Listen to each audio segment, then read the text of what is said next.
Somebody once told me. Something in the way she moves. Something for everyone at Comedy Tonight.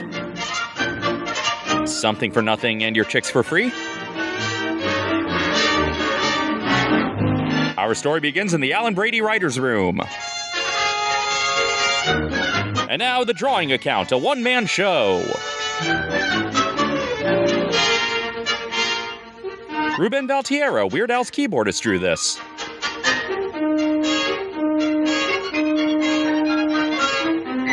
Rube, are you sure you drew this and not the crazy cat guy? Well, folks, there she is, the Rube Goldberg door opener upper. Cut, let's try it again. Sure, I know they have a gadget called an electric eye that does practically the same thing.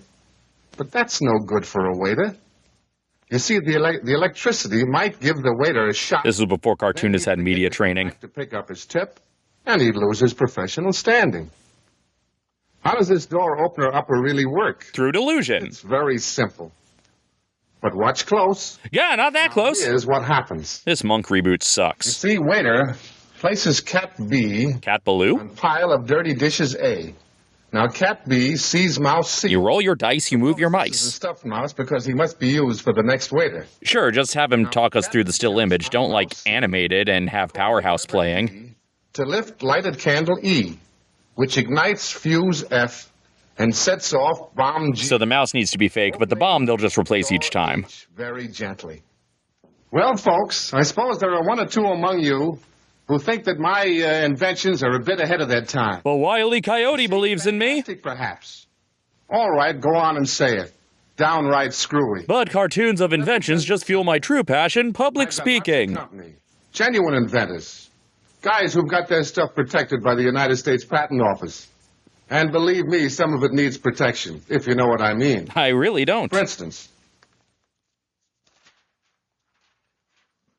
now here's an invention that was granted... It's called the cue card, and I'm still figuring out how to use it. 248, back in the year 1896. But don't ask me why. Okay, Rube's not great on camera, but in his defense, there's a bunch of critters inside his head pulling elaborate levers to make him talk. This little nifty is a labor-saving device if there ever was one. Elroy Jetson's escape pod? An automatic hat tipper for the lazy Lothario. Created by Al Lowe. Fitted snugly inside of this deluxe derby, that is, in addition to the wearer's slightly addled head, is a conglomeration of wheels, cogs, gears... Worn by elderly Groucho?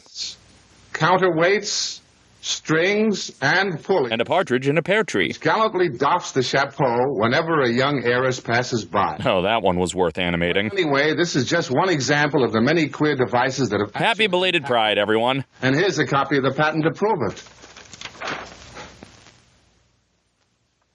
Oh. Yeah, turning it around clarified things. There are literally hundreds of such patents on file in the United States Patent Office. And that's why I'm here asking you to vote to defund the Patent Office. The inventors were all perfectly serious. And don't call them Shirley. They believed that their inventions would make things easier for us and our lives pleasanter and safer. Wheel of Fortune! The persistent dream of inventors has been to get something for nothing. You gotta have something if you want to be with me. To create a machine that will start itself, overcome all friction, and still have enough power left to do useful work. The Pixar Pal Around? In short, perpetual motion machines. Sure, I nearly had it a couple of times. Now here's a typical example of what I mean. A famous old standby. Of course, you all know that when something is dipped underwater, it seems to lose weight. So let the passengers drown. A perpetual motion machine is designed to have some of the weights in water and some of them out of water at all times.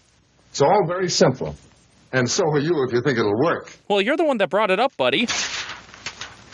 But confidentially, I've got one that will work. And if you'll excuse me for a few minutes, I'll show you.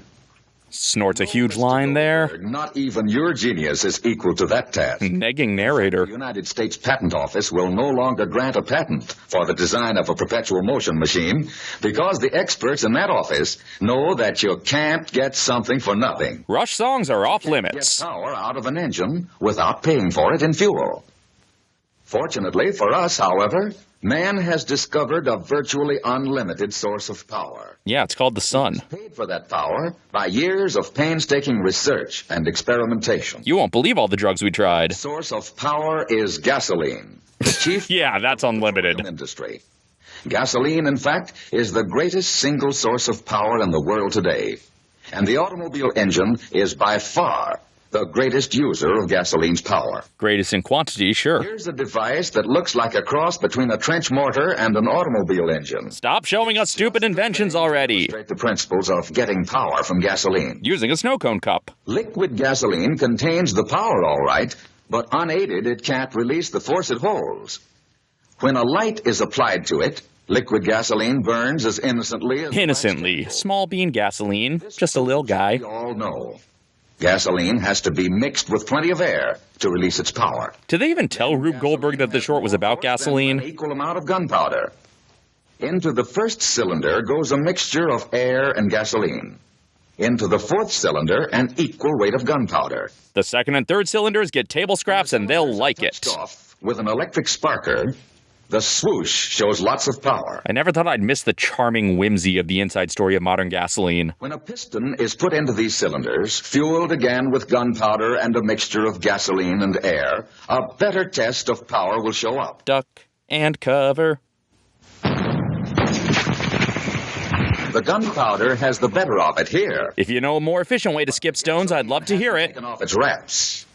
Gasoline does its best work when it's under pressure. Or when it's Ice Ice Baby. Fueled with the mixture of air and gasoline, the piston is pressed down until the mixture is under high pressure. Using Wacko Warner's mallet. It is clear that the highest pressure kicks the piston farthest, develops more power. You ever think Jam Handy should have stuck to swimming? The method of obtaining this added pressure in the automobile engine was to increase the piston stroke. He did what in his When stroke? carried beyond a certain point, the engine starts to knock. So several other changes were made to increase power without causing a knock. And thus No Knocks November was born. It was redesigned so that it will mix the air and the gasoline together more completely. I want my air full of gas. Engines, the roof of the combustion chamber around the intake valve has been lowered just a fraction of an inch. And the whole thing fell apart as a result. So that now the gasoline is mixed with free air and compressed more for more power. Today, Wait, where are the imps jumping on those pistons? the car doesn't get something for nothing, but he does get more power than ever before from the gasoline he buys. And it only cost him $140 to fill half a tank. Now do more work with increasing efficiency and economy. This wasted paper is a visual metaphor for how wasteful gasoline is. Laughing in rhythm. Folks, I've done it. I've discovered the secret of perpetual motion. And I'll share it with you if you buy my $300 course. Long, long after you and I have departed from this earthly scene, He's Bert Loring. this machine of mine will be working on and on and on and on. Never stopping. It's a Mr. Wilson concussion generator. Or banknife. On and on and I'm getting some dynamite. and on. Oh, skip it. And with that whimper, we say goodnight. Next week, MC Escher promotes steam engines. Well, that was something for nothing, and boy, was it much closer to the latter than the former. It was cool to see Rube Goldberg, but he was clearly much less comfortable on camera than he was designing wacky chain reactions. I would like to thank my patrons, not only for their continued financial support, but also for joining me on Patreon live streams to help brainstorm jokes for this rip. Yes, these fine folks help build elaborate contraptions that change the nothing of this short into something humorous. If you would like to join the next live stream, even a $1 pledge gets you access. Now, if you'll excuse me, I'm off to spend the rest of my day doing propaganda that's only tenuously related to this. And until next time, this is Dave, signing off.